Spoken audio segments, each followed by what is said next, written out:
Hello friends, welcome back. कल हमने बात करी थी कार्ल मार्क्स की। हमने देखा था कि किस तरीके से कार्ल मार्क्स ने दो चीज़ों के ऊपर चर्चा करी।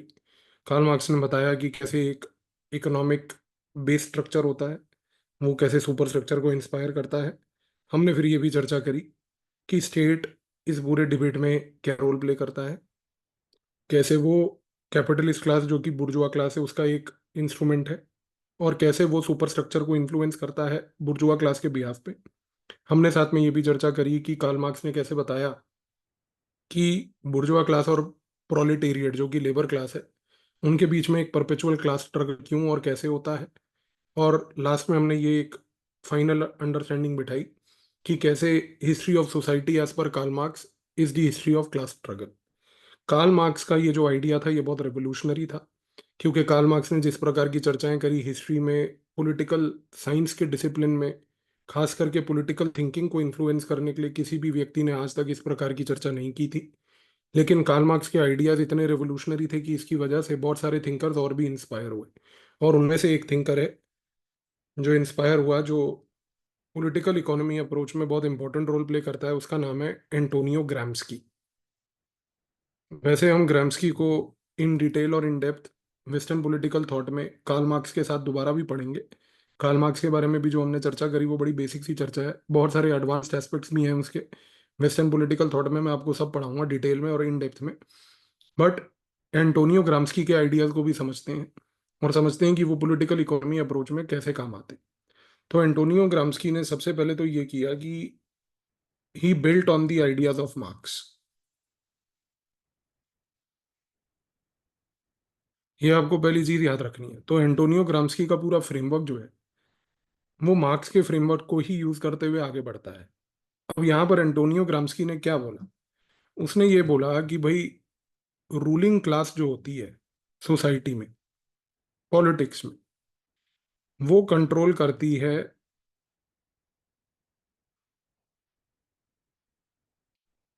Through what he called as cultural hegemony. ये जो एक शब्द है कल्चरल हेजेमनी, ये एंटोनियो ग्राम्स्की का बहुत क्रूशल वर्ड है। ग्राम्स्की ने बोला कि सोसाइटी में हमें ये चेक करना है कि कल्चरल हेजेमनी कैसे प्रमोट की जा रही है, क्योंकि जो रूलिंग क्लास है वो सोसाइटी को कंट्रोल कल्चरल हेजेमनी से करता है। इसका क्या मतलब है? कल्चरल हेजेमनी का मतलब यहां पर ये है,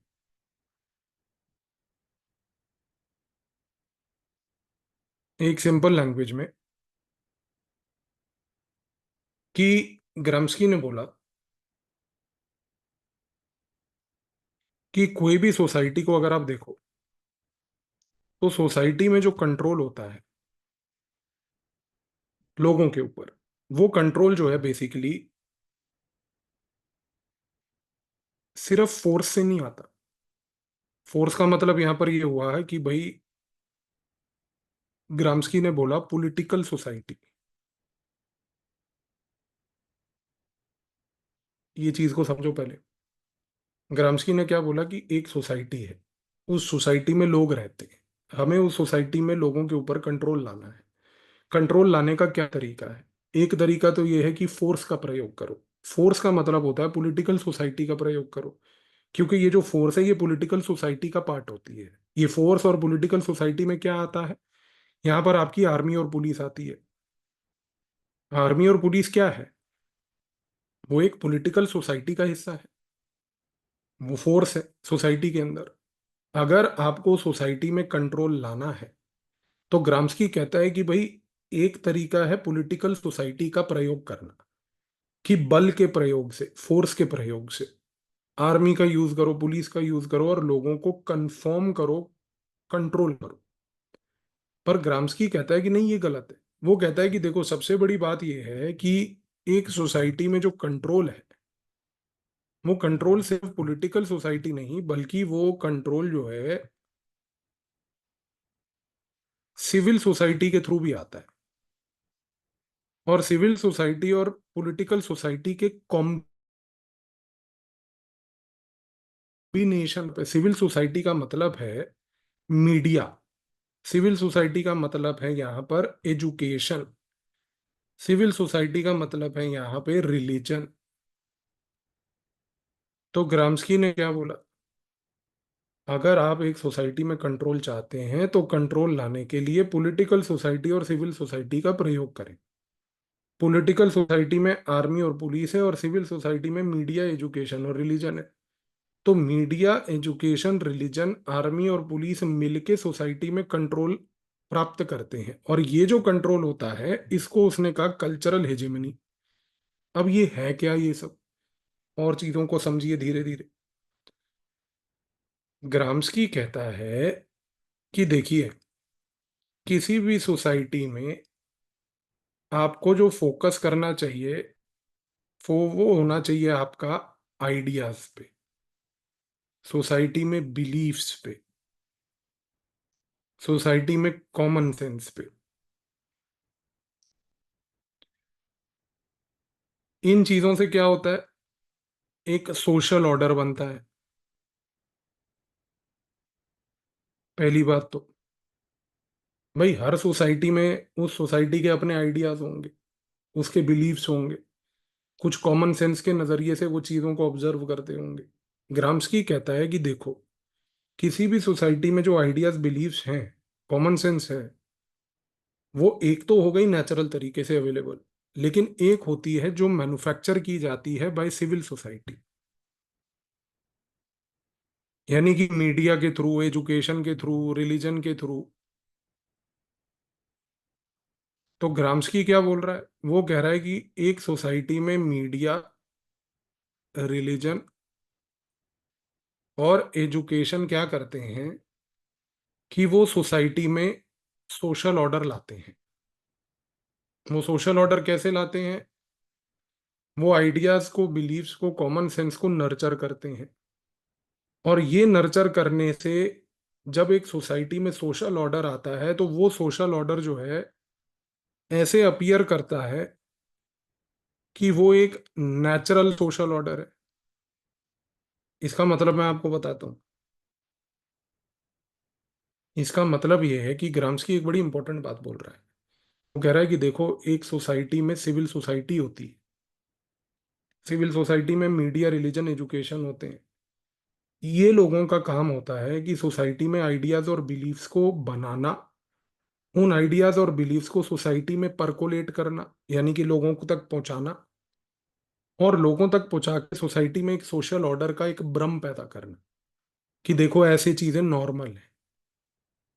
और ग्राम्स्की कहता है कि जब सिविल सोसाइटी ये कार्य करती है तो वो उसको इतने सटीक तरीके से, इतने बेहतर तरीके से, इतने अच्छे तरीके से करती है कि जो सोशल ऑर्डर इवेंचुअली क्रिएट होता है इन आइडियाज और बिलीव्स के थ्रू, जिसको after all influence civil society ने किया है, जो ये सोसाइटी में आइडियाज और बिलीव्स इवेंचुअली इमर्ज करते हैं, जिसकी वजह से एक सोशल ऑर्डर बनता है, वो सोशल ऑर्डर सोसाइटी में पीपल को ऐसे लगता है कि वो नेचुरल है। वो सोशल ऑर्डर लोगों को लगता है कि ये सोसाइटी के अंदर ही सोसाइटी का एवोल्यूशन है। लेकिन जबकि वो सोसाइटी में सोसाइटी का अपना एवोल्यूशन नहीं होता, वो एक सिविल सोसाइटी के द्वारा एक स्ट्रेटेजी के तहत क्रिएट किया जाता है। तो ग्राम्स्की क्या बोल रहा है, वो कह रहा है कि सिविल सोसाइटी सोसाइटी के अंदर एक ऐसा रोल प्ले करती है कि वो आइडियाज और बिलीफ्स को ऐसे पोर्ट्रे करती है कि जैसे वो सोसाइटी में नेचुरल लगे, जिसमें सिविल सोसाइटी का कोई रोल ही ना हो। और इसके साथ साथ उसी सोसाइटी में एक पॉलिटिकल सोसाइटी भी होती है, और ये पॉलिटिकल सोसाइटी में होते हैं आर्मी प्लस पुलिस। और वो आर्मी प्लस पुलिस का जॉब होता है कि ये जो सोशल ऑर्डर इमर्ज हो रहा है ये नेचुरल ही अपीयर करता है। तो यहां पर दोनों कॉम्बिनेशन में वर्क कर रहे हैं। आप चीज को समझ रहे हैं कि सिविल सोसाइटी एक जगह पर, यहां पर आइडियाज और बिलीव्स को मैन्युफैक्चर कर रही है, उन आइडियाज और बिलीव्स को सोशल ऑर्डर के तहत प्रमोट ऐसे कर रही है जैसे कि वो सोशल ऑर्डर बड़ा नेचुरल लगे। और वहां पर दूसरी जगह पर आर्मी और पुलिस है कि वो इन आइडियाज बिलीव्स के थ्रू जो इस्टेब्लिश सोशल ऑर्डर आ रहा है, उस सोशल ऑर्डर को भी ऐसा नेचुरल अपीयरेंस दे रही है ताकि उस पर कोई प्रोटेस्ट ना हो, कि लोगों को लगे कि हाँ यही सोशल ऑर्डर है। लेकिन ये सोशल ऑर्डर नेचुरल जो दिख रहा है वो नेचुरल नहीं है, वो मैन्युफैक्चर्ड है। इसी रीजन से ग्राम्स्की कहता है कि ये जो पूरे प्रोसेस में गेम हो रहा है वो गेम है कल्चरल हेजेमनी का। इस चीज को समझिए कि यहां पर जो गेम हो रहा है वो है कल्चरल हेजेमनी का, कि सिविल सोसाइटी एक कल्चर को बना रही है, पॉलिटिकल सोसाइटी उस कल्चर को बनाने के बाद नेचुरल अपीयरेंस दिलवा रही है। सिविल सोसाइटी का बनाया हुआ कल्चर भी एक नेचुरल अपीयरेंस लग रहा है, पॉलिटिकल सोसाइटी की तरफ से भी वो एक नेचुरल अपीयरेंस लग रहा है। और इन दोनों के इस नेचुरल अपीयरेंस के ब्रह्म में एक हेजेमनी मेंटेन हो रही है, कि जिसमें सिविल सोसाइटी डिसाइड कर रही है, यानी कि मीडिया, रिलीजन, एजुकेशन डिसाइड कर रहे हैं कि उनको सोसाइटी में क्या चाहिए। पॉलिटिकल सोसाइटी उसी चीज का समर्थन कर रही है कि सोसाइटी में हमें यही चाहिए। तो इस कॉन्टेक्स्ट में एक चीज तो क्लियर हो गई कि कल्चर के नाम पर, ideas, beliefs, common sense, social order के नाम पर एक हेजेमनी बनाई जा रही है। और ये हेजेमनी बना कौन रहा है? ये सिविल सोसाइटी के पीछे जो लोग हैं वो कौन है? ये वो लोग हैं जो सोसाइटी के एलिट्स हैं। यानी कि एलिट्स सोसाइटी में अपना कंट्रोल चाहते हैं। और जो ये एलिट्स हैं जो सोसाइटी में अपना कंट्रोल चाहते हैं वो प्रयोग करते हैं कल्चरल हेजेमनी का। ये एलिट्स जो सोसाइटी में कंट्रोल चाहते हैं, जो प्रयोग कर रहे हैं कल्चरल हेजेमनी का, उसमें वो सिविल सोसाइटी और पॉलिटिकल सोसाइटी के साथ मिल बांट के काम कर रहे हैं। और जब वो मिल बांट के काम कर रहे हैं तो सोसाइटी के अंदर जो एलिट्स हैं वो सिर्फ कंट्रोल नहीं कर रहे हैं, वो सोशल ऑर्डर के नाम पर सोसाइटी में डोमिनेट कर रहे हैं। तो इन सारों चीजों के पीछे एलिट्स हैं। और एलिट्स कौन है? वही बिग बिजनेसेस, रिच पीपल। वो क्या करते हैं? अब आपको गेम क्लियर हो गया होगा कि ग्राम्स्की कहता है कि एलिट्स को करना है कंट्रोल, एलिट्स को करना है डोमिनेंस। इस कंट्रोल और डोमिनेंस को अचीव करने के लिए एलिट्स प्रयोग करते हैं सिविल सोसाइटी का।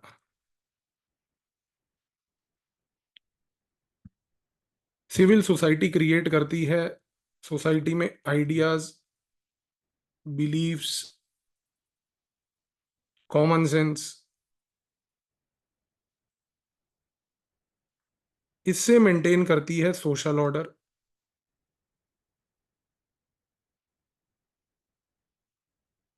ये सोशल ऑर्डर दिखता है नेचुरल, जैसे कि सोसाइटी इवॉल्व ही ऐसे कर रही है कि चीजें ऐसी होनी होनी है। एलिट्स इस कंट्रोल में, इस डोमिनेंस में सहारा लेते हैं सिविल सोसाइटी के साथ साथ पॉलिटिकल सोसाइटी का, जो कि होती है आर्मी और पुलिस। और ये पॉलिटिकल सोसाइटी क्या करती है? वो इसी सोशल ऑर्डर को नेचुरल अपीयरेंस देती है। इससे क्या होता है कि जो सोसाइटी में जो पीपल हैं, जब उनको चीजें लगती हैं नेचुरल, जब उनको चीजें लगती हैं कि भाई चीजें ऐसे इसलिए हो रही हैं because society is evolving like this, इसमें कोई सिविल सोसाइटी का या किसी और का कोई रोल नहीं है, ये सोसाइटी का एक नेचुरल एवोल्यूशन ऐसा है कि ये चीजें अब आनी ही आनी है। तो इस कॉन्टेक्स्ट में क्या होता है कि सोसाइटी के अंदर एक भ्रम बैठ जाता है कि ये तो नेचुरल है। और रियलिटी क्या है कि एलिट्स रियलिटी में अपना डोमिनेंस प्राप्त करने के लिए, डोमिनेंस मेंटेन करने के लिए सोसाइटी को इस प्रकार के भ्रम में बिजी रखते हैं कि जो भी आपके सामने हो रहा है वो नेचुरल है, उसमें हमारा कोई रोल नहीं। तो यहाँ पर बड़ी डिस्क्रीट लेवल पर डोमिनेंस मेंटेन की जा रही है, बिना एलिट्स के डायरेक्टली कुछ किए। बल्कि एलिट्स क्या कर रहे हैं? कार्ल मार्क्स कह रहा था कि स्टेट एक इंस्ट्रूमेंट है बुर्जुआ का। यहाँ पर बुर्जुआ कौन है? एलिट्स। तो वो क्या कर रहे हैं? वो स्टेट को ही सिर्फ यूज नहीं कर रहे, वो स्टेट के साथ सिविल सोसाइटी को भी यूज कर रहे हैं। और वो सिविल सोसाइटी के प्रयोग से सोसाइटी के अंदर अपने डोमिनेंस को मेंटेन करने के लिए आइडियाज, बिलीफ्स को इस प्रकार से दिखा रहे हैं जैसे वो एक नेचुरल सोशल ऑर्डर है। इस रीजन से ग्राम्स्की ने ये बात बोली कि the most potent form of power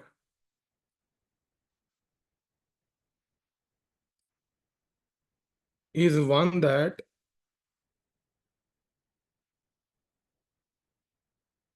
appears natural. ये ग्राम्स्की का एक कोट है। ये अब आपको समझ आया? मोस्ट पोटेंट फॉर्म यानी कि most powerful form of power क्या है? वो पावर जो नेचुरल लगे। यहाँ पूरे गेम में क्या हो रहा है?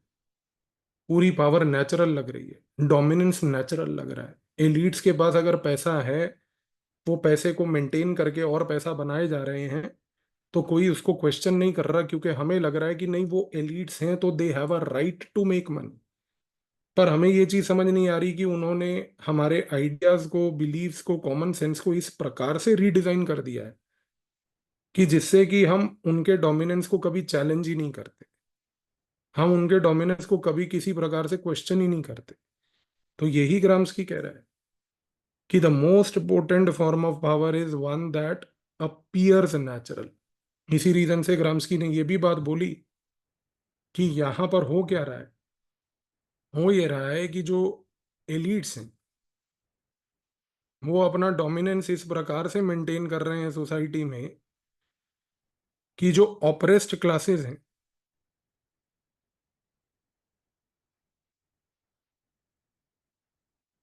दे consent to their own subjugation. ये पॉइंट आपको समझ आया? They consent to their own subjugation. यानी कि आज अगर जो लोग अफेक्ट हो रहे हैं इन एलिट्स की वजह से, वो एलिट्स को क्वेश्चन इसलिए नहीं कर रहे क्योंकि उनको लग रहा है कि हमारा सब्जुगेशन एलिट्स क्यों कर रहे हैं, बल्कि उनको ये लग रहा है कि नहीं, जो एलिट्स कर रहे हैं वो ठीक है, हमारा तो जो सब्जुगेशन हो रहा है वो हमारे कारण ही हो रहा है। क्योंकि ये पूरा सिस्टम इस प्रकार से डिजाइंड है कि सब कुछ नेचुरल लगे। तो कल्चरल हेजेमनी यही चीज है। कल्चरल हेजेमनी का मतलब ये है कि आप आइडियाज और बिलीव्स को अपने हिसाब से मोल्ड करो, पर मोल्ड इतना केयरफुली करो कि आप उसको मोल्ड कर रहे हो वो पता ना चले, आपके लिए वो मोल्ड होके आपको फायदा पहुंचा रहे हैं वो पता ना चले। दूसरे को सिर्फ ये लगता रहे कि नहीं, ये सोसाइटी नेचुरली इवॉल्व हो रही है, इसलिए ये आइडियाज और बिलीफ्स ऐसे मोल्ड हो रहे हैं। और उन आइडियाज और बिलीफ्स के ऐसे मोल्ड होने की वजह से अगर मैं सब्जुगेट हो रहा हूं तो वो एक सब्जुगेशन नेचुरल है, जबकि नेचुरल नहीं था। तो आपने कंसेंट किया है कि नहीं, कल्चरल हेजिमनी जो है आपके ऊपर इस इनविजिबल फोर्स की तरह अप्लाई हो रही है कि बिना आपको पता चले आपको सब्जुगेट किया जा रहा है, कंट्रोल किया जा रहा है। तो ये जो ग्राम्स्की ने आइडिया दिया, ये बड़ा नोवेल आइडिया था, कार्ल मार्क्स के बियॉन्ड एक आइडिया था। और इस आइडिया के बाद भी एक बहुत बड़ा डिबेट चालू हुआ कि कल्चरल हेजेमनी तो एक ऐसा टूल है जो आज तक प्रयोग किया जा रहा है।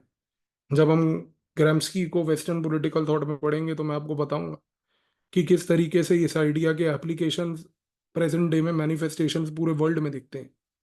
इसका हम पूरा एजुकेशन लेवल पर, सोसाइटी में जॉब क्रिएशन लेवल पर, एआई लेवल पर, अलग अलग आपको मैं बहुत सारे एग्जांपल्स दूंगा, जिससे कि आपकी अंडरस्टैंडिंग बहुत इनरिच्ड होगी, ताकि आप अच्छे क्वालिटी के आंसर्स लिखोगे।